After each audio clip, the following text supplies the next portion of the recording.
Hello and welcome to the latest episode of Auto Buyer's Guide podcast. With me is Travis Grady. Say hello to everybody there, Travis. Hey, everyone. Sorry it's taken us a while to reboot this podcast. Here's what happened. My schedule with travel was just absolutely insane. It seemed like my schedule could never really match up with Tim's schedule, so hopefully we'll be able to have him back in future episodes as a guest. But it really just took the decision to continue this podcast series, viewer feedback, listener feedback, etc. And then for me to try and actually just jam it into a random time in the week when we can actually film. So, Sounds that's right. how this is all going to go down. So we've changed things up a little bit also based on your feedback. Let's talk about what we're going to get into today. We're going to tackle viewer feedback. If you want to leave your own feedback, you can give us a call. You can call us at 669-842-1947, and you can just follow the prompts and leave us a voicemail message. We're going to dive into some of those here in a bit. Then we're going to talk about Tesla trade-ins and faulty reporting. We're going to talk about what you should do if you are shopping for a new car, how you can get ready for that. Are plug-in hybrids making a comeback? Do they matter? The dumb sounds that EVs can make. And then we're just going to talk about what else is going on here. So let's just dive right into it. And all these questions come from you. So give us a call. Let us know what you're thinking. Yep. And if you don't want to call us, you can email us as well. You can send that email to hey@autobuyersguide.com. So sort of like, hey, how's there? That kind of hey, HEY. And you can also send us a voice memo over there. If you'd rather record a voice memo on your phone and then attach it as an email, that is possible too. So let's just roll Lots of into our ways to reach first us. question. Yeah. Hi, I just watched the review of the Acura MDX Type S. I'm interested to know how well the air conditioning system recovers when first started compared to like a GX 460, which I drive now, which blows very cold air. I took a Type S for a test drive, and it didn't really seem to push the cold air out instantly as I would like. Thank you. Well, thanks for sending that one in. Travis, you and I actually were just in a Type S. We did, and it happened to be pretty warm that day. It did, yeah. I think that the air conditioning performance was pretty acceptable for a modern car, but he does bring up an interesting point in that I don't know if your recollection matches mine, but it certainly seems that air conditioning used to be colder. Does that match up? Well, I think there's a point where it might even just be the feel of the air coming through. Obviously, air has been conditioned a couple different ways with a couple different products through the years. I do feel like things happen pretty quickly. I do think a lot of people are putting their air conditioning on auto, and that might not be the coldest blow from go. If you put it all the way to maximum high and then turn your temperature all the way down to low, that might be the best result. But I do know that I'm guilty of putting everything in auto and trying to let the car figure it out. So that might be something that is making a small difference. That's true. I will also add that, of course, the refrigerant changes that we've seen, more environmentally friendly refrigerants have definitely made an impact. If I think back to my childhood when my parents were driving around in early 1980s, whatever, you got frostbite if you were sitting a little too close to the vents up front. Yeah. And that era, I do think has just left us. Humanity is better for it, but that is a consideration. I will say, if you live in a hot climate, I wouldn't necessarily have any concerns. You and I were both absolutely drenched with sweat by the time we were done with that MDX. Yeah, we were. It was the Southern California desert in the middle of a heat wave. It was well over 100 degrees later in the day. I thought it was actually okay. Obviously, you're going to want to disable the auto start stop, though. I will say one thing that we get these days that you didn't get back when a refrigerant might have been a little bit boosted is the ability to do a automatic start or a preconditioning of the climate system. So that is one of those benefits where if that is a big concern to you, and it's a very specific question, and I appreciate it. It's just, if that's a specific concern, then you're probably the person who wants to turn on the climate control before you get to the car. And that way you don't worry about exactly how much it is or isn't blowing cold as soon as you get in. Yep. And let's move on to our next caller. Hey, Alex, how are you? I love your content. Been watching it for a few years now. And I'm really considering the Rivian R1S. My name is Mike, by the way. I'm calling from Staten Island, New York. I'm considering the Rivian R1S. I went for a demo drive and I test drove the 24 quad motor model in Brooklyn, and that was on 20-inch tires.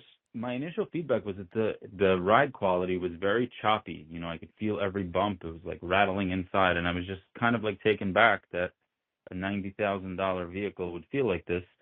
My wife also hated the fact that it didn't have a sunshade. So I actually had a deposit on that vehicle, so I decided to get a refund. Rivian did honor that $500 deposit, which was nice of them to do. So I wanted to know what your impressions or what your thoughts are about the 25 model, the base dual motor. That one does not have the sport mode, and it doesn't have I believe it doesn't have sand mode. But how's the ride quality on that model, say on 22-inch wheels? How's the handling and ride quality? I'm currently in a 2019 Audi Q7, so I kind of like the sporty feel of that car. It doesn't have air suspension, but it takes bumps very well. I believe I'm on 20-inch wheels. So I wanted to know your thoughts on that, and if you could give your audience any insight into my question, that would be very helpful, because I'm really considering the Rivian. I don't know if I should spend more money and go with the performance model if I need that, or maybe later they can offer that as a complimentary upgrade. But I think that would only be available if I get the dual large, not the standard. Thanks so much. Take care. Well, thanks for writing in, Mike. Of course, we owned an R1T for a while here on the channel. That was obviously an early production model. And of course, Travis was able to drive the updated 2025 model. I've only been able to ride in one that a friend actually recently got. And I don't know about you, Travis, but I felt that the ride, well, it was better. It is still a little peculiar. Yeah, it's a noticeable difference from 2024. That's true. It's definitely gotten better. It's not going to be, I think, still on the same level as some of your tried and true, refined models out of Germany, because they're still working through a lot of, I wouldn't even call them kinks, but just growing pains, right? You figure out how to tune this, and that's one of the reasons that the difference is so noticeable from 24 to 25, is because there's a lot of room to improve, and I think Yeah. there's still quite a bit of room to improve from here. But as far as I was concerned, it was an enjoyable ride. But I tend to prefer my suspensions on the slightly tighter side. So if someone really wants something that's going to absorb all the bumps without doing a lot of translating to the cabin, I might not be the perfect person to compare that with. Yeah. I will say that what I have noticed with the Rivian air suspension is exactly what Mike has commented on, sort of that choppiness in the ride, and that was one of my only main complaints with the R1T. Is it never really felt comfortable like you would expect an air suspension to feel. It does not feel like anybody else's air suspension. Um, Yeah. that could have a little bit to do with the curb weight. However, there are other vehicles with high curb weights. I suspect it has more to do maybe with the way the suspension is tuned to the rebound side of things. hmm I would also say that depending on the drive modes you're in, you will experience a difference. But the most difference I noticed in the ride quality of the R1T was actually not the sport mode. It's more of the eco-focused modes like conserve. Because when you put the vehicle into conserve mode and you've lowered the suspension down, you have considerably less travel available for the suspension because it goes really, really low. So it has to cancel out that same amount of energy, that same amount of mass over a much smaller distance. So I would definitely go back maybe with the 25, experience it, check out the different tires that are available. Your best ride's probably going to be with the smallest wheel and the street focused tire, and then make hmm sure it's in the normal mode. If you're talking R1S, then it does appear they made some bigger changes with R1S, right? Well, yeah, and that was what I was referring to, is the R1S, because the R1T gets very similar suspension. I don't think anything necessarily has changed, but the R1S is the one that got the overhaul. And I will still say that the R1S versus something like that Q7 is still dedicated more to off-roading, and so there are going to be Mm-hmm. some things that R1S can do that the Q7 can't, but that goes the other way around. So Right. there are going to be a couple trade-offs, but yeah, the R1S is a much more comfortable ride than Mm-hmm. last year's. I believe it was in a quad motor, but again, the suspension Right. should be all fairly similar. when it comes to those drive modes, you do have to bump up at least. It's at least to the bigger battery pack. I do believe it's the tri-motor where you get some more of the off-road settings. Mhm. But those settings are really going to be more about traction management than they are going to be about overall ride Exactly. quality. Right. So you do make a good point. So on R1T for 2025, it's software changes. R1S got some hardware changes in the suspension because they Mhm. used a lot of common components. So you are going to notice a bigger difference there. Yep. And I have not been able to ride in the new 2025 R1S. I've only ridden in the 24 and the 25 R1Ts. So And I've done a keep couple that in hours in mind. it, and it was pretty comfortable. Yeah. On the which one is right for you, honestly, they're so bonkers in their performance already that I think I would be hard pressed to mentally justify the quad motor model. And Because even the even like you absolute said, the dual motor yeah, even is the absolute very quick. base battery dual motor, very quick. Yeah. Yeah, it's So burying just about everything else in its competitive set without having to mhm. try very hard. So Yeah, there's really nothing else quite like the R1 S and R1T at the moment. And we'll talk about that a bit more in just a moment and why it seems like they're getting a decent number of trade-ins. So let's move on to our next caller. Hey team, this is Adam from San Diego, and I had a question about auto brokers because I'm in the market for a new vehicle soon, and I just do not want to deal with dealerships. I also don't particularly want a Tesla, Rivian, or Lucid at this time, or even Polestar. So I'm wondering what my options are for using a broker. I've never used one before. Wondering if any of you have, or if you have any advice or guidance around one. I hear that they can be pretty useful in doing a lot of the legwork for you, but I'm a little unclear on how it works, maybe how to find a good one, because I don't know anyone who's used one. Thanks. Bye. well, I'll tell you what, he is not alone in not wanting to deal with dealerships. And it sounds like he's not leaning towards some of the newer electric vehicles, which are going the direct consumer purchase route. But when you go with an auto broker, you're going to end up paying for the service. And so that is something that you have to consider. I think there's Mhm. probably assumed, but either a hourly rate, a flat fee, or a percentage of the vehicle. So depending on how expensive the car is you're looking for, that could certainly add to the cost of it just based on the percentage. But it is going to be a lot easier than going to the dealer yourself if you just really don't want to deal with the finance guy in the back room. Yep, that's true. Keep in mind, of course, that the sales pitch in a way for the auto broker is that they will save you some amount, and whether or not that covers the fee, that we just don't know necessarily. Some auto brokers out there are not fully independent because some auto brokers will receive some of their compensation or their fee through the dealer. So the dealer may Mm-hmm. actually pay auto brokers a commission in effect to go through certain dealerships. That's not necessarily a bad thing in my mind in a way, because if you're going into this deal with a broker and they take you to their preferred Chevy or Volvo or whatever dealer, right? Mm-hmm. Then you're probably going to get treated nicer because that dealer knows that there is some expectation of service around the dealer broker, and Mm-hmm. and they know that you're not a big fan of traditional dealer shenanigans. And in theory, their job should be easier because they're working Yeah, with the professional who does this every day, you know? theoretically, yeah. You'll still have to most likely go to the dealer pretty much every state that I can think of. You'll still have to go to the dealer and sign the paperwork, et cetera. That can definitely be a streamlined process. The broker can try and make sure that paperwork is done in advance, et cetera. Mm-hmm. There are online signing options. You will never guess this, I think, Travis. Of all the cars that we buy here for long-term test vehicles and private vehicles, et cetera, what do you think the easiest sales process we have ever experienced is?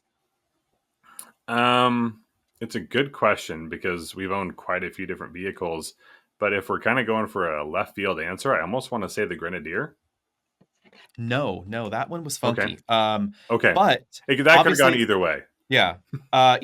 Best one, obviously, this is kind of a trick question because it is, of course, the Tesla, because that was just hilarious. I mean, obviously, the car came to the obvious office. It was like the end of the quarter, so they wanted to like ship a bunch of cars out. So they Mm-hmm. had some just random dude from the office drop a Mm-hmm. car off and then Uber back to the office. So he had no idea what he was doing. He'd never dropped a car off before. And it was like one sheet of paper. And he's like, I think you sign here. And then I signed there. And he's like, do you need me to show you anything on the car? I don't know a lot. I'm like, that's fine. Whatever. He forgot to take the check with him. I had to call him and go like, don't you need Excuse the me, I have your money? money. And he had to like abandon his Uber early, get a different Uber to Uber back to pick up the check and then Uber back to Tesla. That was, yeah, early days, but that was obviously Mhm, the best. The second best, I have to admit, I did not expect this because I went into it expecting bad drama and just like all mhm. the cheesy, awkward dealer shenanigans. It was actually the Chevy Right. Blazer. That was so Okay. much easier than the Toyota RAV4. I mean, the Dodges, the Hyundais, the Kias, the everything else that we've had here. The Chevy was strangely smooth, and it could all have been done online. You could actually sign Mhm. all the documents in advance and just roll up to the dealer and go, "Give me my key." Please and thank you. Yeah. Yeah. So that And a was lot of that quite comes shocking to me. I will say one of the biggest challenges with buying a car is it comes down not just to the dealership, because it's not the make necessarily. It's not just the dealership. It's not Hmm. even the salesperson that you're working with. A lot of it comes to who is working in the office that day. And that's one of the things that folks just are Yeah. over. And so that's why auto brokers I think are Yeah. probably going to be an increasingly popular thing. Yep. And that leads us on to a question later in the video that we're going to answer, which is what can you do to help yourself out when you're buying a car through a dealer? Because Mhm. I will just diverge for just one moment here into my personal opinion, which is going to be very unpopular with anybody that owns a car dealership out there. Always Or if you dangerous. work with one, sorry, I hate to say this, but car dealers are just very strange things because I think there is little incentive for them to get better. A lot of people Hmm. think that there's more incentive because they assume that cars are more commodity like. And it's like, oh, well, that dealer treated me badly. So I'll go find a different dealer to buy the widget. But that's not seemingly how it goes because people love a particular brand or they want a particular Hmm. car, so they just put up with it. And Yeah. nothing else that we buy in life is like this because you can spend so much more money on so many other things that are not sold the way a car is sold to you. Yeah. This is something I always have to remind viewers and shoppers out there. Remember that when you go to a Chevy dealer, that dealer is independently owned and operated. The manufacturer has incredibly little direct control, direct being the important thing, little Yeah. direct control over how anything happens at that dealership, how Yep. the documents look, what things you sign, how the employees are trained, what the dealership looks like, vaguely under their control, but lots of Yep. exceptions, right? Yep. So your bad experience at this Chevy dealer or Volvo dealer or whatever has a huge impact in how you feel about that car brand. Yep. But that car brand is sitting there in the background wringing their hair Hands because tied. pulling their hair, wringing their hands for a mixed metaphor there, because there's so little control over what goes on with that Yeah. interaction and there's not a lot they can do about it when it does go wrong. But think about this when Yeah. you go buy a motorcycle or an ATV or a trailer or an RV, things that can be fantastically expensive.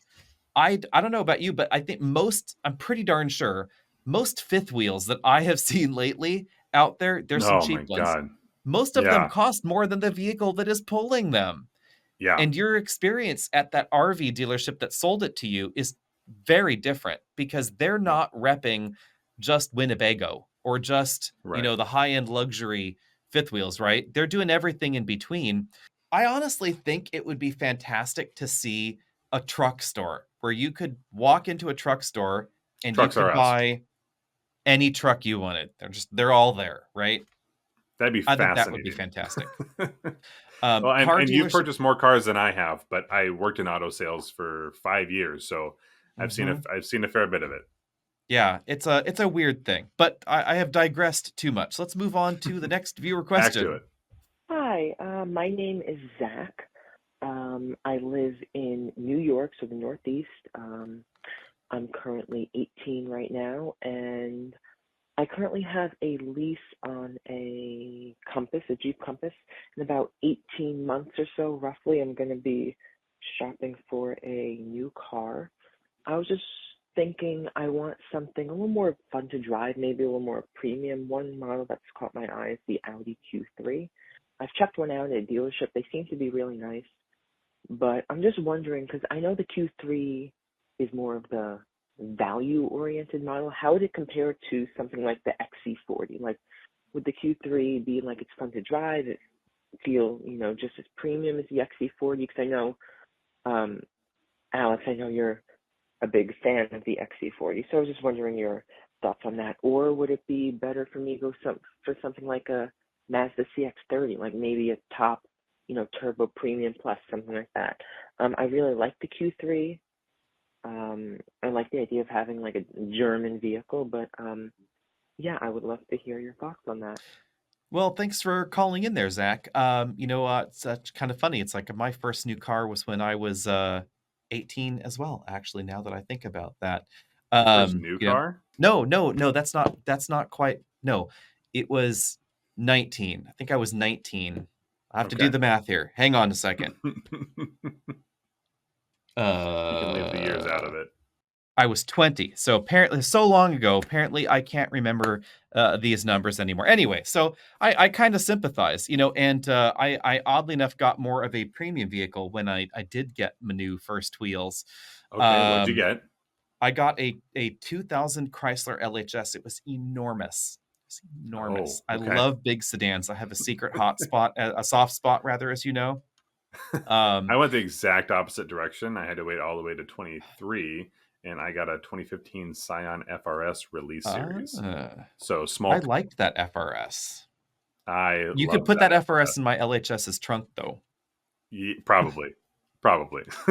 But actually, back to Zach's actual question. While I'm playing with a Zach's long looking metal ahead. screwdriver for no apparent reason. Sorry, if you are listening to this podcast, you really ought to check out the podcast videos on YouTube, because God knows what may happen in the background sometimes.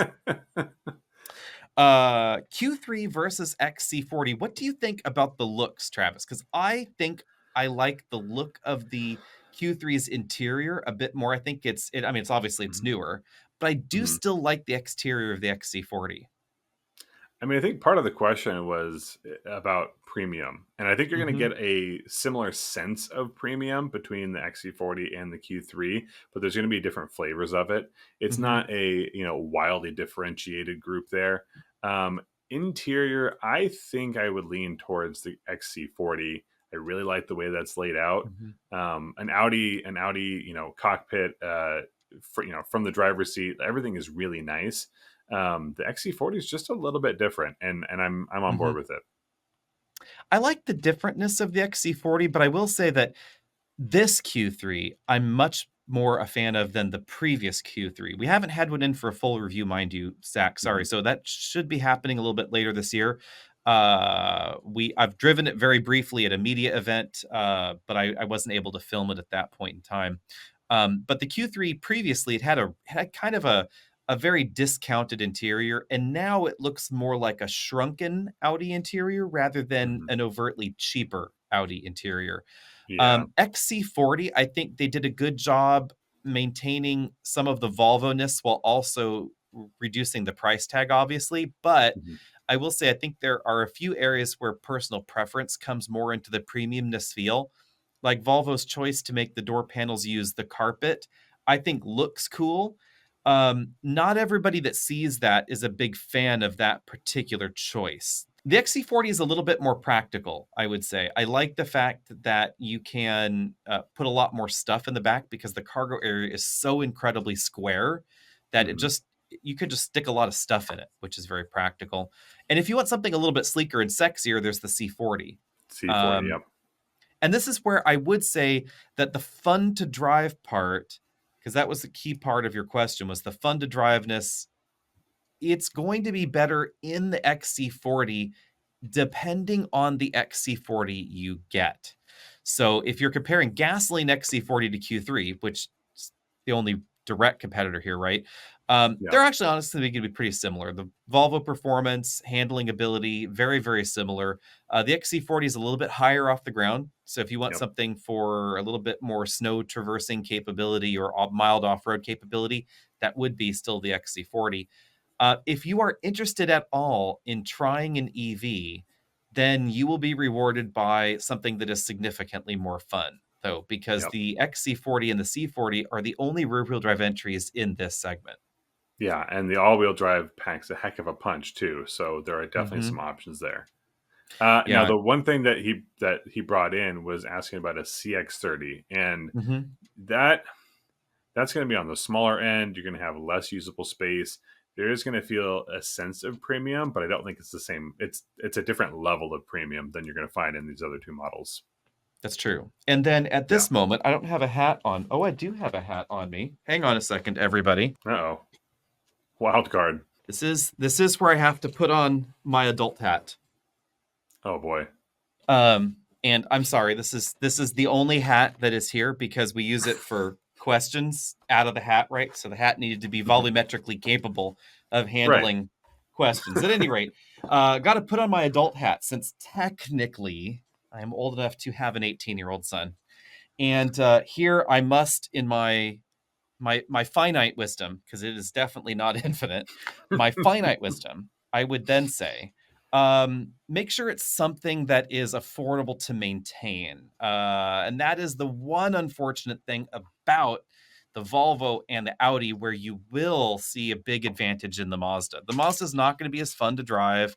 The turbo is really quick, mind you. Mhm. But the suspension design of the CX-30, not my favorite. The lack of independent Refinement, rear, not there.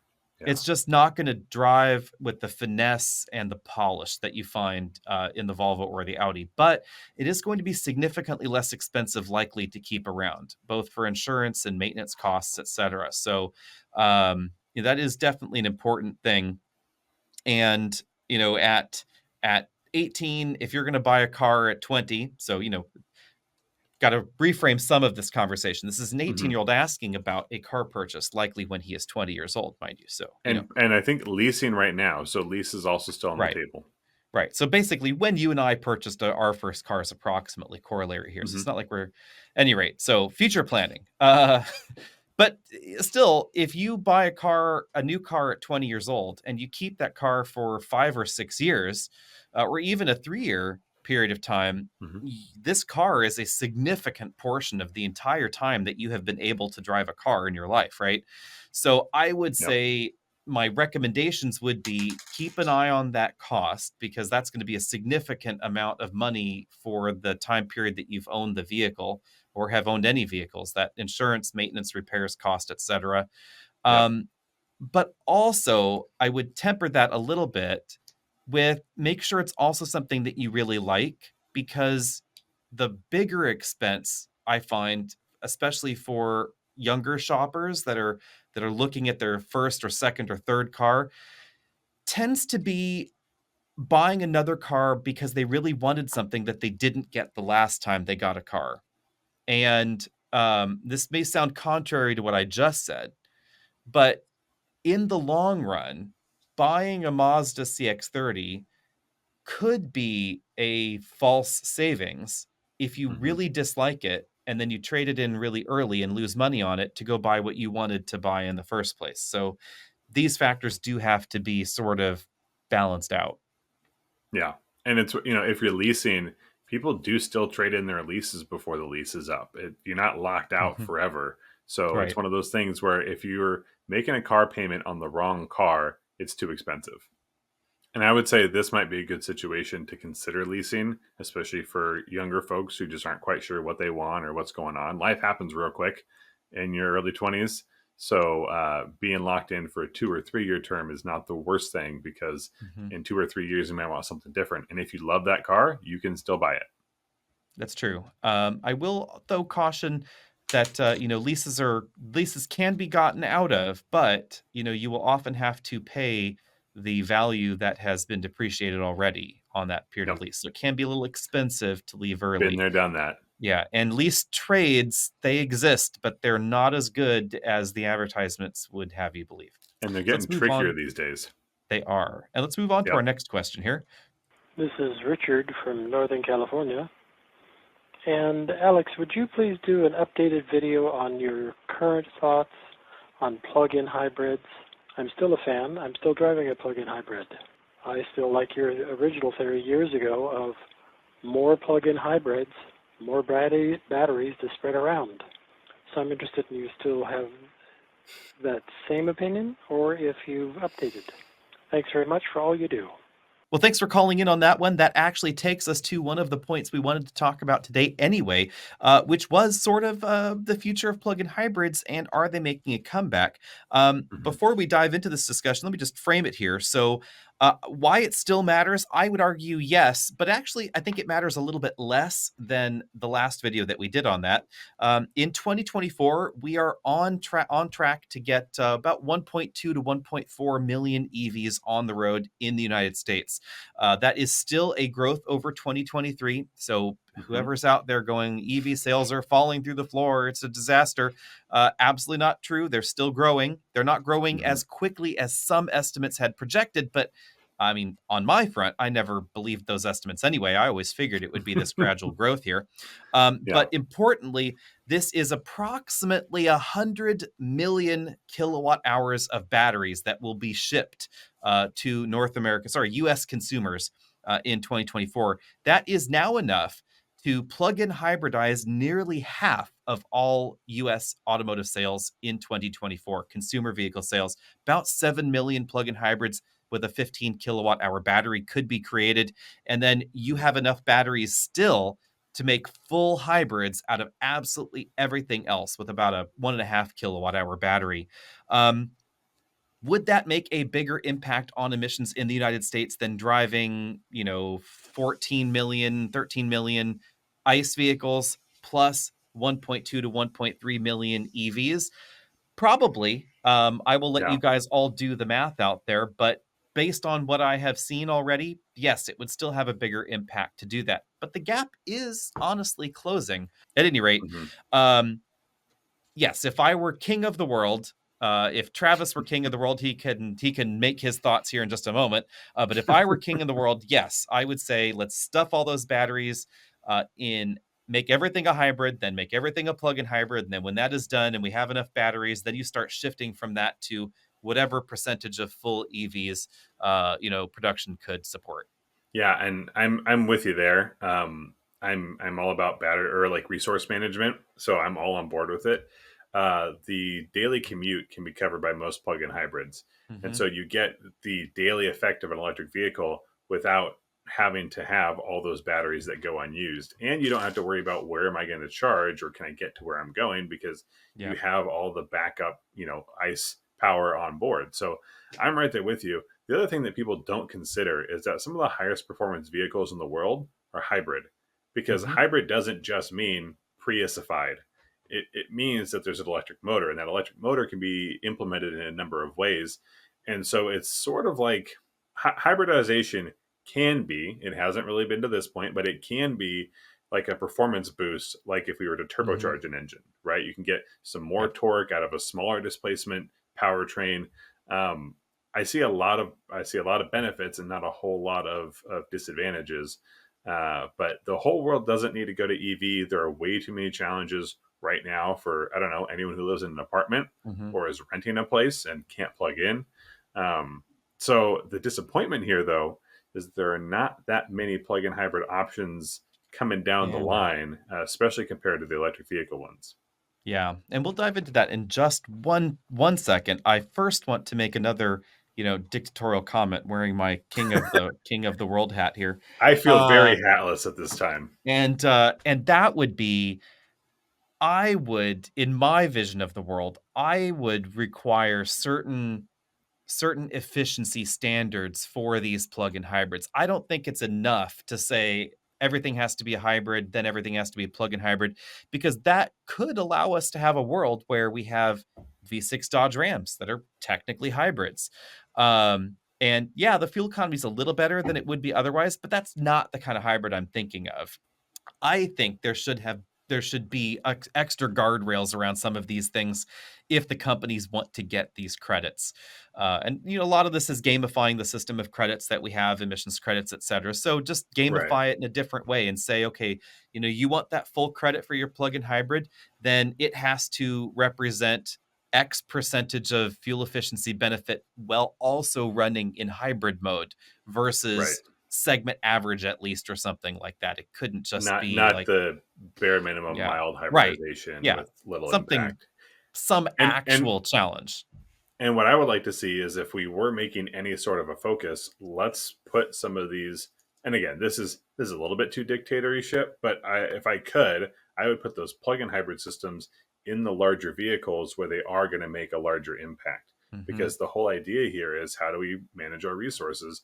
And if Yep. the suburban that's going to and from school and that's it has that plug-in hybrid, well, the fact that it's not having a huge impact on the miles per gallon isn't as big, but the car that already got really good fuel economy doesn't necessarily need the same boost. So Yeah. I would hope we'd see more in the large trucks and large SUVs. Yeah. And this takes me along to just two sort of side points before we dive into the rest of this topic, which would be I get a lot of commentary from people saying, well, but these studies show that nobody actually plugs in their plug-in hybrid. Um, the two critical things here would be, first one, we don't actually know how many people plug in their plug-in hybrid because that information is not available to us. It exists. Car manufacturers know it. They don't want to share it. GM did, and then they got blamed for watching everybody with the big eye in the sky. The other data that often is cited comes from Germany, where the car buying public is very, very different. So in Germany, you are much less likely as a new car buyer to own your own home, and for the segment that they're talking about, to have even bought the car in the first place, because Mm, most of the vehicles where this data comes from were company provided vehicles. So your company bought a vehicle for you to drive around. You didn't choose the plug-in hybrid. You were given the plug-in hybrid because that's what the company's global initiative was for whatever, right? So right. whether or not you plugged it in, that's you deciding, I didn't want this thing, right? The moment you as a consumer in America, because we're not talking about forcing people to buy these things, we're talking about things that are available for them to buy. Right. The moment you've chosen to buy a plug-in hybrid, you are much more likely to plug it in. And in the early plug-in hybrid days where we just had the Volt, it did appear that by and large, the vast majority of owners spent the vast majority of miles in EV mode.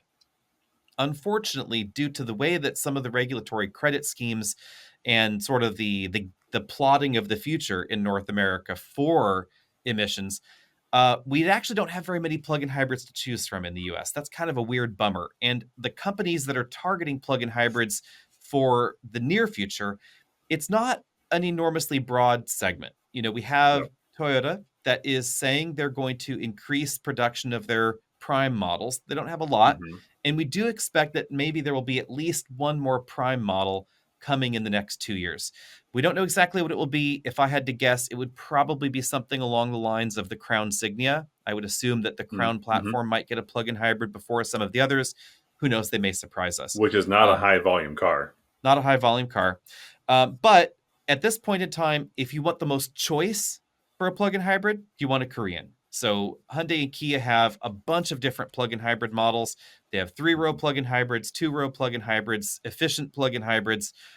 Anything along those lines is available. And then we Right. have Stellantis, which is oddly enough producing the highest volume in the plug-in hybrid market with Wrangler, Grand Those Cherokee, Jeeps. and then soon Gladiator and Ram Charger is coming on the scene as well. GM Hmm. has promised plug-in hybrids in the future, but we don't know any dates on those. We have Honda with a plug-in hybrid hydrogen car that can only be leased in California. Hmm. Not a lot there, not a lot of Very commentary small from numbers. from Honda there either. Genesis, we are going to be probably seeing some hybrids and plug-in hybrids in their future, but Right. because Hyundai does not have a rear-wheel drive hybrid system or plug-in hybrid system at this point in time, it's going to be a while until we see that. Right. Remember that And we automotive may development not cycles see are it long. depending on how long it takes. Yeah, that's true too. Automotive development cycles tend to be quite long. So, an announcement that a company is going to be investing in more hybridization and plug-in hybridization, unless they already have existing models that they can homologate for America and then Hmm. ramp up the production capability.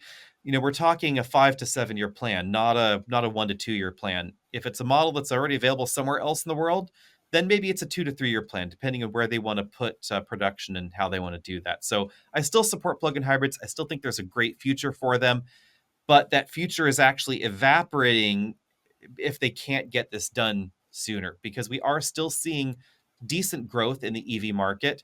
If it takes 10 years for a car company to really realize these plug-in hybrid aspirations, I think that might be too late to Yeah. do anything more than just backfill. I don't think that's going to be much of a driver long term, I mean, because one thing for to look at is that the early adopters of plug-in hybrids, first thing that come to mind, Chevy Volt, Mhm. Honda Clarity, and the Ford Energy line. So that would be the C-Max Energy and the Fusion Energy.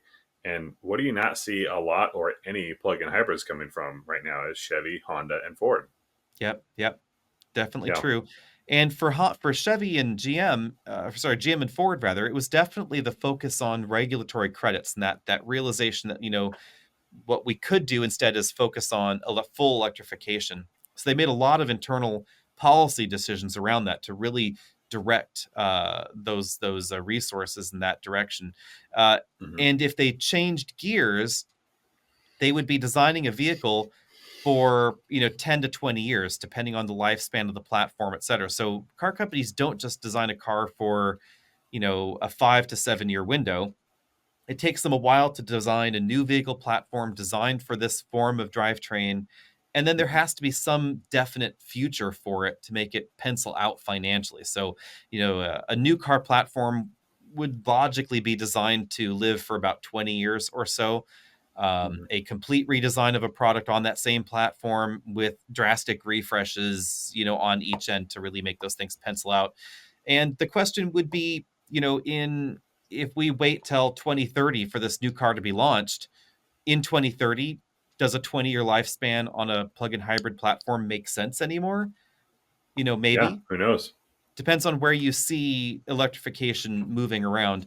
And this sort of brings us along to our next topic, which I know you've read already, Travis, and that is the Edmunds reporting that EV buyers don't really like EVs. Yeah. If you take the headlines, things are looking real grim in the world of Yeah. electric vehicles. No one's buying them, and those who are want to get rid of them. Yep. I mean, Edmunds not saying no one's buying them. Let me just defend them No, just not a Edmunds, but just yeah. Let general me defend headlines. Edmunds just a moment before I drag Edmunds through the mud, right? Um, and if you guys want to know more opinion pieces, this is why you need to check out the pod, right? So Edmonds posted, and it took us a while to start talking about this because honestly, I assumed that Edmonds would try and clarify or just put out a retraction or clarification of the data, etc. But Edmonds says, according to their data, that 51% of Tesla owners end up in an ICE vehicle. And then, depending on their articles, where in the article we're talking, sometimes they're conflating just gasoline with ICE, sometimes not. Hmm. So, a little sketchy there. But at any rate, over half of Tesla owners defect and go back to gasoline. And they're saying this is actually positive because it used to be considerably higher. So this is actually a positive story. And then Hmm. I looked at that number and I said, that just doesn't seem right. Yeah, that's not been my experience with people switching to electric. There are always going to be a few that say, "Hey, this isn't for me," but by and large, again, Mm-hmm. anecdotally, the sentiment has been pretty positive, and I don't plan to go back to a gasoline vehicle. Yeah. But us, we tried to look outside the anecdote. Is there a number that could direct us to reality? And Hmm. that made me remember Tesla's loyalty rate is among the highest in the business. Like, if you think the number of people that go back to a Toyota is high, the number of Hmm. people that go back to a Tesla is really high. Depending on the number you're looking at, 70 to 80%. And that got me thinking, how can this number be right? So this is kind of a fun thing. Random person who actually works for an agency for one of the major auto companies out there. So, not someone that works at Tesla, because Tesla famously never reaches out to the press, right?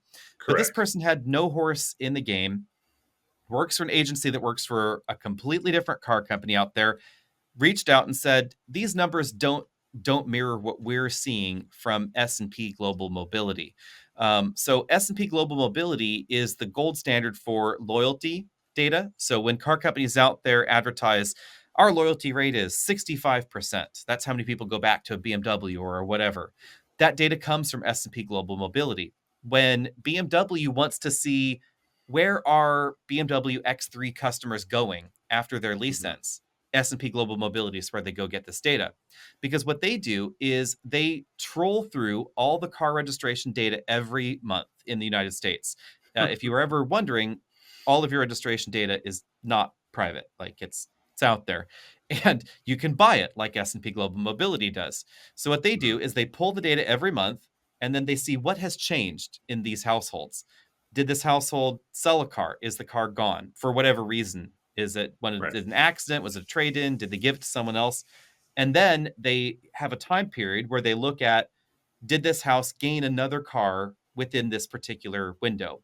Usually it's like 2 months, 2 to 3 months. Right. So that way you could get a sense of, this car's lease ended and I returned it. And then I waited a week or whatever, or a month, because I'd ordered a new car and this other car replaced it. So same address registration data. What they actually see here is that, and this is the problem with Edmunds data, 70% of Tesla owners go back and get another Tesla. And this is the tricky thing with the rise of direct car sales. We actually are starting to see data and data sets that are looking a little funky because Yeah. Edmunds only had access to car dealership data. And if you're thinking to yourself, well, that's only 30% of the pie, well, A, you'd be thinking along the correct lines, but it's actually smaller than that because there's Lucid and there's also Rivian that sell direct. So Mhm. the not only is all of Tesla not able to be seen by the Edmunds data, which they did not mention or point out in their article, mind you, also the biggest loss to Tesla is to Rivian. That's also not collected in Edmunds data. Yep. So let's see what the S&P Global Mobility data actually said to us here. So it says that of the 60,000 Teslas that left people's garages in 2022, basically 70% of them went back to Tesla. So 42,244 got another Tesla. 7,710 went back to a gasoline vehicle purchased through a dealer. So that's a whole lot less than 51%. Yeah. 6,385 got a different EV. 2,344 opted for hybrid power. 946 gave a plug-in hybrid a whirl, and a 393 got a diesel. So they probably got a 3/4 ton truck, something along those Right. lines. Right. And the one other, circumstance that I can consider is, you mentioned, hey, they went and bought a diesel truck. But if we're talking about a regular household, a standard typical household that has more than one vehicle, it doesn't. This data does not then capture that driver one needed a different vehicle for a Mm-hmm. different purpose, but driver two is now going to trade their internal combustion vehicle in for an electric because it's been in the house. And a lot of this data shows that a lot of electric customers buy another electric car. So even that, I just think wouldn't necessarily be Mm-hmm. captured, but people don't always rotate their cars out at the exact same time. So It's not true. to say They, these numbers are yeah. wrong, but I think it's just even one step further to a lot of EV owners are going back to EV, and this is just Tesla data specifically, but Mm-hmm. Tesla sells the majority of EVs. They are the biggest single chunk.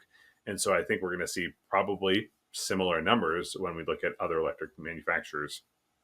Yeah, I will say that that the data theoretically tries to account for that in a way because this is the Tesla leaving the household and Right. then something else going into the household. So theoretically, if the household wanted to stay electric and they were trading in a different vehicle, that wouldn't be included here. So house has a Honda Accord and a F-150, and they trade in the Honda Accord for a Tesla, then that is a gain to the EV side and a Right. loss to the gasoline side. If they then trade in the Tesla and get another truck, that is still a loss, right?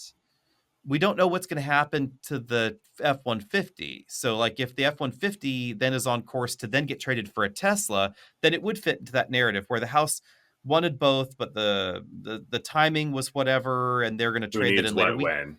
Yeah, Yeah. we can't tell that from the data. We can only go with what the data tells us. But the other thing I think that Edmunds fails to talk about here is some of the uncertainty around the future of this. Um, and that is, a lot of folks were asking, why only 60,000 EVs that were traded, Teslas that were traded? What's going on?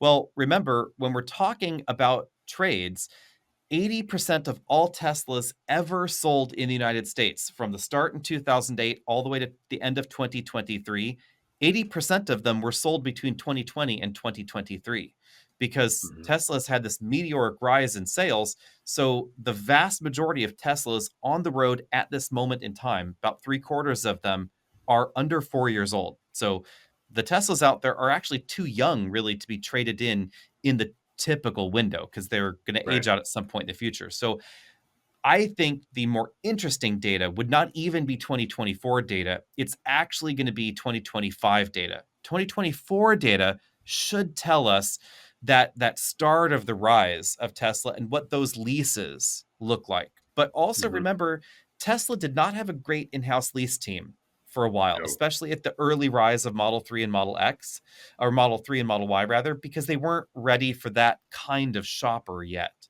And so Tesla's in-house leasing programs with lease deals that are comparable to other luxury manufacturer lease deals, that's kind of last 2 years, 3 years ish. So we still have Hmm. to wait another, at least 2 years probably till we really see what those lease returns, especially look like as far as the conquest sales. And the last thing I will say on the Edmunds data is that because of Edmunds' awkward data and where it's coming from, the subsequent reporting that followed up that initial um, also missed the forest for the trees. They said that Ford was the biggest recipient of people abandoning Tesla for another EV maker.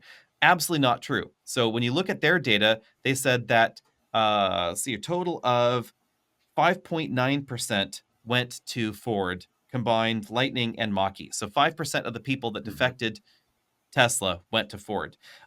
Because they're not counting returns to other Right. companies, it's Right. actually 4.9% that leave Tesla and go to Ford.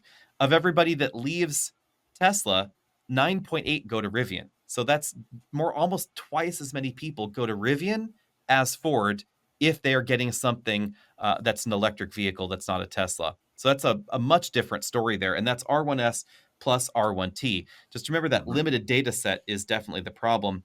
And this is kind of also where this traditional data set that we see from Cox Automotive, which I find really helpful for a lot of ways, and Hmm. also the classic Edmunds data that they're pulling as well, likely from the same or very similar sources, is that this data set is shrinking as well. So in 2023, 2024, we should see about 15 million new cars sold this year, but we should also be seeing about 700 to 800,000 cars sold not through a dealer.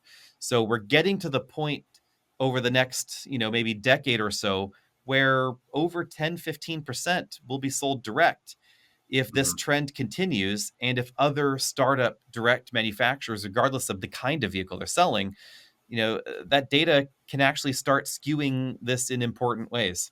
Now, that brings us neatly along to what is a customer to do if you are not buying a car directly and you do have to go to that most hated of institutions, the new car dealer. I don't know, would you rather spend an hour at a new car dealer or at the DMV? Oh, it would be. I mean, it'd be the new car dealer because in theory, there's another car right on the other end of it, Oh, that's true. and True, that's true. that's a motivator. But at the DMV, I could sit there twiddling on my phone and doing a bunch of other stuff while I sat there. So Hmm. if there's if it's all because of the new car, I'd rather go sit in the DMV. But if I'm getting a new car on it, I would go to a dealership. Yeah. So, what can you do to make the process less painful? Let's go through our helpful steps here. These are our recommendations, of course. You guys can do other research to see what else you can do to make the process smoother, including auto brokers, like we were talking about earlier in the video. Probably Hmm. the single best thing that I would recommend doing, aside, of course, from doing your online research by watching all of our wonderful videos and content and There's checking some out our great Facebook resources and available. our Yeah. Instagrams and our Twitters and our X's and Hmm. threads and all of those things. Hmm. The other things you think you can do once you've narrowed your choices down, get pre-approved from your bank or another agnostic financial institution. So the reason for this is even if you end up doing captive financing or leasing the vehicle, This gives you a good idea of the kind of vehicle you can afford. If you are really concerned about whether or not you qualify, so if you are in a situation where maybe your credit is not the best, this also gives you a safety net. And I don't see this as a bad thing, because if you can get approved for a car loan in advance and then you go to the dealer and you get another credit check, yes, that is going to have an impact on your credit report, but it does allow you to compare these two rates. And hard pulls in your credit report, that can be obviously a thing, again, that lowers your score. But Mhm. the safety net, I think, is more important in this situation, to make sure and to have this informed decision time as well, to make sure you can afford it, give you this time to sit there without the pressure of this Yep. wonderful bauble on the dealer lot that is calling your name because it's cherry red and it has all the things you Mhm. ever hoped for in a car. You can sit down there and go like, should I do this? Is it affordable? Can I make these numbers work? That sort of thing. It allows you that process. It That also extra saves you credit time. pull is kind of like an insurance policy, Yeah. and It also yeah. saves you time. And that couples with number two, which is patience. It's best to not need a car. It's best to want a car. And there are things around this that you can do. If you have a car that has recently died and you want to make an informed choice, you can borrow a car, you can rent a car, you can use public transportation for a while and see what you want out there in the market. The Mhm. biggest thing that I see people do wrong, in my opinion, is rush into something and then regret it when they could have taken this other step. And I understand this doesn't work for everybody to rent a car, etc. We're Yeah. talking generalities here. So if these situations don't work for If you, you can, if you can, try to. rec- try to rent a car, try to do something else before you just make a rush decision. Sort of coupled with that also is, if you have a car that you are okay with and it has a major mechanical issue, oftentimes the cheapest car to own is the car you already own. So factor that in as well. And then earlier, when I was talking about in the episode, get a car that you want. You know, if you're down there and you're in the trenches and you're finally making your final decision, and you say A or B, you know, A is a little bit less expensive, but I could afford B. Am I going to be happy with the one or the two? I would recommend generally saying, go with the car that you're going to be happy with, because it could be the less expensive vehicle in the long run. And then the last thing I would say is go into the dealership prepared to say no to everything. Hmm. Make sure when you go, and I'm not just talking about the dealer add ons, which are obviously a hard no, be prepared to say no to the car, because if you don't get the price you think you should on the car, if you're not happy with however anything else is going down, be prepared to just go somewhere else. There's always another dealer out there, even if that means driving somewhere. Be prepared to say no. When you're in that final purchase process, when you're at the dealer and this is what you want, call dealers in advance. Find out if they have the car you want. Try and get a price over the phone. Compare those Hmm. prices. Go into that dealer, and if it changes, be prepared to go somewhere else. Yeah, the last thing you want to do is make yourself captive there. There's already a lot of incentive and motivation to try and keep you there to begin with. The last thing you need to do is back your own self into a corner. Mm-hmm. So if that's avoidable, please by all means. Yep. And Travis used to work at a dealership and, of course, at Tesla as well. So regale us with your tales of what not to do. Honestly, this is a whole other podcast episode, which we can probably put down the line. But number one, have an idea of what it is you're looking at. Um, and I would also say be willing to try something different. So if you are driving a Honda Accord and you say, oh, it's time to replace my 10-year-old Accord, Mm-hmm. that new Accord isn't going to be the new version of what you had. There might be something on the market that does what you like about your car better.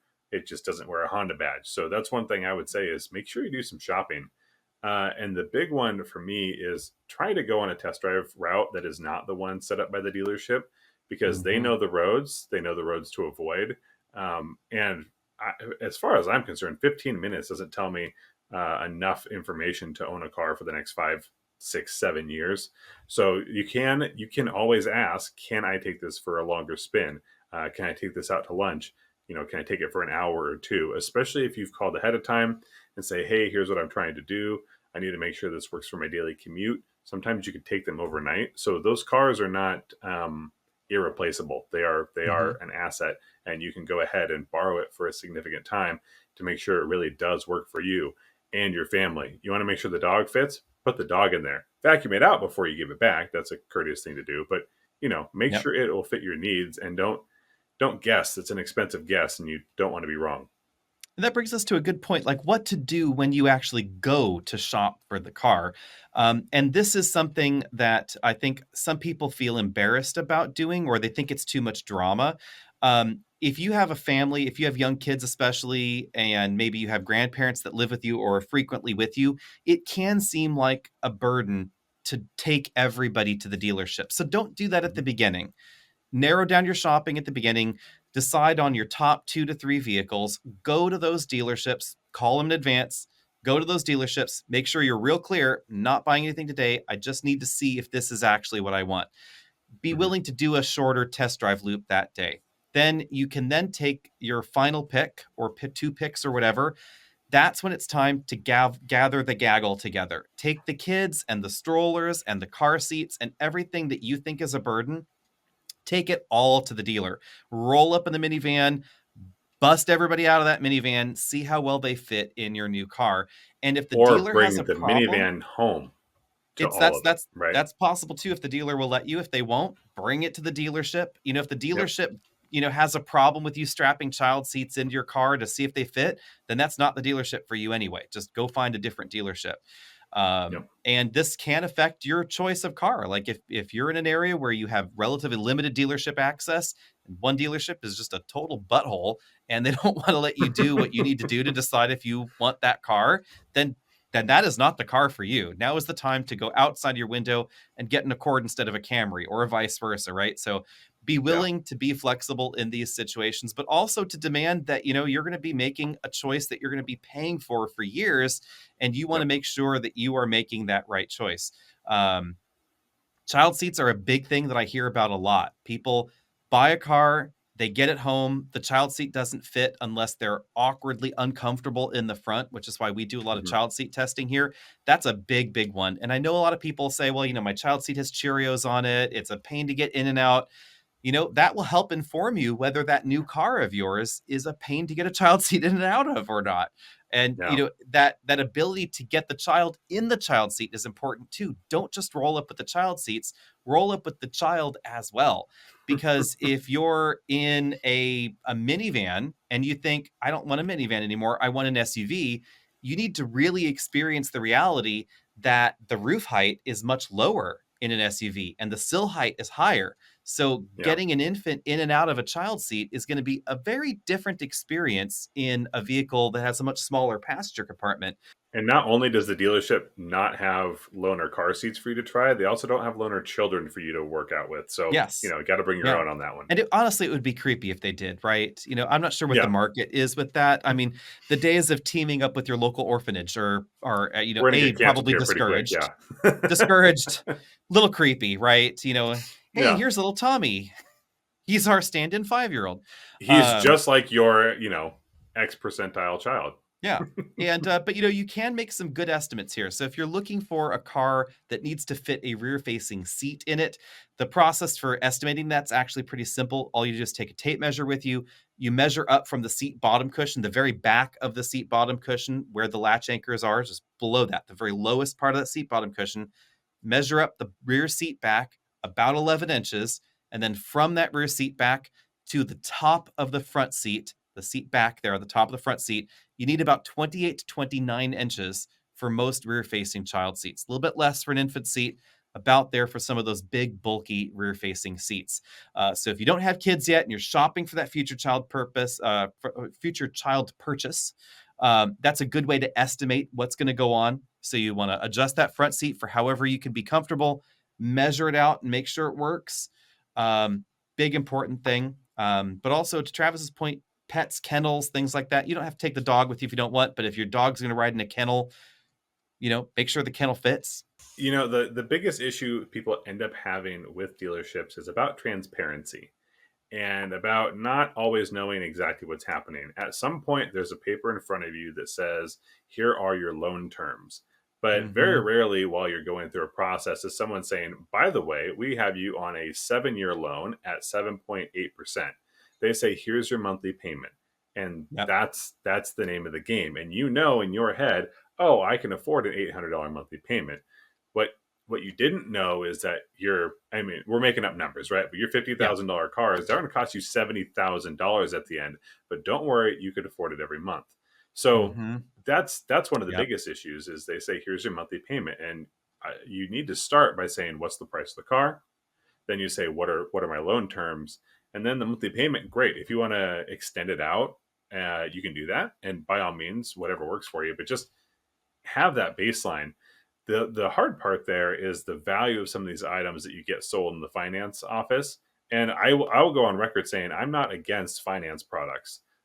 Things like extended warranties or service Mm-hmm. contracts. If you get a good value for those, then it's a great thing to have, and it's rolled into your monthly, so there shouldn't be any surprise costs. And for a lot of people, that's great, but you got to know what that is. And the problem is Mm-hmm. that they have a little book that says, again, making up numbers, your 5-year service contract, so your maintenance, is going to cost the dealership $1,200. And they say, Yep. we'll sell it to you for $3,000. And Mm-hmm. you just don't know that they're making Right. $1,800 off of you. Right. Really, I'm fine saying I'll pay $1,500 for that $1,200 baseline because you sell a product, you get paid for it. But that's the hardest part is you just never know, and Yep. it's really a game of who has the know and who doesn't. Yep. And it is important to also know that when you go into that finance room, if you are for some reason tempted by some of these things, most of them the pricing is not fixed on. Like if you're Mm-hmm. going to prepay your OnStar subscription, that's pretty fixed because that's direct with GM and they're just acting as a middleman and getting a little bit of a retainer thing for that. Mm-hmm. If you're buying a service contract, usually that is not a fixed price item. It Yep. sounds very official, sounds like it would be since it's, the Nissan service contract or the Mercedes service contract, right? And they're like, oh, it works at any dealer. It's from Mercedes Direct, et cetera. Sure, it is. But the profit margin on that service contract is kind of high at the dealership. Mm-hmm. And, you could tell by the relative cost, like what the expected durability of some of these things is. Like that's why a service maintenance contract that goes to 150,000 miles is going to be way more expensive than one to 70,000 miles because the chance of something breaking on anything really Mm-hmm. kind of low. And I do have one big add there is that a lot of dealerships will try to sell products that are not manufacturer products, and Mm-hmm. those are not the products to purchase. If No. I am buying a Mazda and I go in and they say, we have your Mazda service, which again, your regular maintenance, Mm-hmm. that's through Mazda. Wonderful. And they said, and we have an extended warranty. Those are called extended service contracts, Yep. just the specific verbiage of it. And they say, and we've got a great company that we work with. That's an Yeah. immediate no. Say no. Uh, Yeah. No. and chances are that dealership will not sell Mazda products because they've decided they want the higher end profit Mm-hmm. that they get with the Yes. other company. So Yes. that's a great time to walk out and go buy your Mazda somewhere else where you can buy Mazda's extended service contract. Right. And also keep in mind that you can often buy manufacturers' service contracts early on in your purchase time Mm-hmm. after your car as well. So Mm-hmm. within a certain window, depending on the manufacturer and what the product they have, you can usually get the same or very similar pricing in a recent time frame. Like you can't wait 2 years. You can wait sometimes 30 to 90 days, depending on who they're doing, right? And you can get that same deal from either another dealership, any dealership can sell you them, or Mm-hmm. Mm-hmm. some at times, some manufacturers will have a more of a direct arrangement. So, and I would never buy a service contract outside of that time frame at all. No third parties, nothing. I would avoid all those. Don't Yeah. do the leather protection or the fabric this or the wiper replacement guarantee or any of that jazz. If you Nitrogen tires, those are my Nitrogen favorite. tires. You can do that at Costco. I mean, so many of those things are just bad deals. And you'll get roped into them. The security system they want to sell you on the top of the The car second thing. sticker. Yeah. If there's a second No. sticker that has options, go ahead and ignore We're all gonna of them. laser etch this into whatever. Don't have them laser etch anything into anything. No, none of those things are good ideas. So just I be don't miss it, prepared to folks, in case you're wondering. Yeah, be prepared to say a lot of no, basically, in that finance room. And then my final word before we sign off of this podcast for the day would be, remember that there are other fish in the sea. Unless you are talking about a very specific limited number of new cars out there where most of our viewers, I bet, are not even ever going to be able to afford. Like, we're talking about Right. one of 100 Bugattis that's going to get made, right? You don't have a Right. choice. You want the thing. You have to get invited to buy that car in the first place. Right. Even if you wanted a last call Hellcat, turns out they're just gonna make a whole 1,000 more of those last call Hellcats for next year. It's the last call, and then it's gonna be the last call. We really promise. Call. We Lastest pinky for swear this realsies. time. Mm-hmm. So, remember, there's always going to be another one, unless you're looking for that one factory purple Camry that somehow escaped the product line, which doesn't exist, by the way. So I have a quick one for you, and my friend will love this story that it's going out to the world. They wanted very very early on in their car career, they wanted a Kia Forte manual. And they went to the Forte Coupe manual, a fun little car, right? Like a Scion TC equivalent, but just a little bit different. Yep. And they went to the dealer and said, "Here's what I'm looking for." And they said, "Oh, those don't exist." And he says, "Well, no, it's right here on the website. It says you can get one in a manual." He goes, "Yeah, but there are just so few of them, none of them around." And that ended up putting him in a Kia Soul, still got a manual, but that Kia Soul was not a Kia Forte. No. That dealer told him, "We don't." What he said was, "We don't have it." Right? That's the real message. I don't have one. Please buy something else. But they easily could have gone to any other dealership and either traded cars, or my friend could have gone to a different dealership and got his manual Kia Forte. Yep. And he is still upset about that. And he's 4 cars back from that Kia Soul. And it's just because that dealership didn't have one. So just because it sounds rare doesn't mean it is. Has he bought a Kia since? He has not. Does he have a negative impression of Kia because of the shady dealer? He does. He really didn't appreciate how any of that went. So he will never be going back to that dealership to buy any car.